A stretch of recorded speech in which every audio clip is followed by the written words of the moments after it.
Today I'm reviewing Mamba at Worlds of Fun. This is a Morgan Hyper, and it's at my home park. So I really do like Mamba.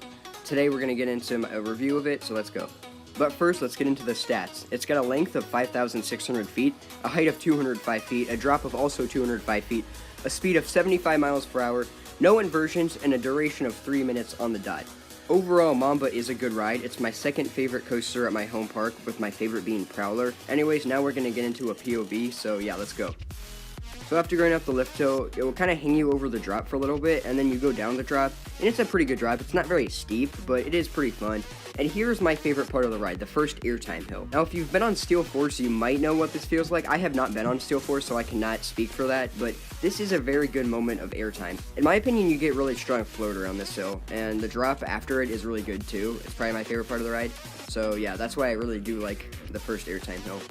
But from there, it will take you into a little straight section and then right into a helix, which this is definitely the most forceful part of the ride. You will gray out probably. I gray out pretty much every time I ride on this part. It's a pretty intense moment. From there, it will take you into a turn up into one of my main problems with this ride, the mid-course brake run. If the mid-course brake run's running strong, the rest of the airtime hills afterwards don't really provide any good airtime at all. However, if it's not really running strong, then these airtime hills do give pretty strong floater airtime and even some ejector if you're sitting in the right seat. So these last run of bunny hills are one of my favorite parts of the ride if the mid-course brake run is not running strong.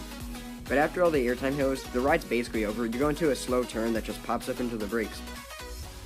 So overall thoughts on Mamba, it's a really good ride. I really do like Mamba. There are a few issues with it. The mid-course brake run kind of ruins the end unless it's not running. But other than that, it's really good. Strong airtime, it's pretty smooth. And I recommend the front. That's where I find the best airtime, but I don't know, maybe that's just me. I feel like the airtime's the best on the front on this coaster. So final score, it's going to get an 8.5 out of 10 because it's a really good ride. But anyways, that was my review of Mamba. You guys can tell me what review you want me to do next because I still have a lot of reviews to do. But anyways, thank you for watching, and I will see you all in my next video. Goodbye.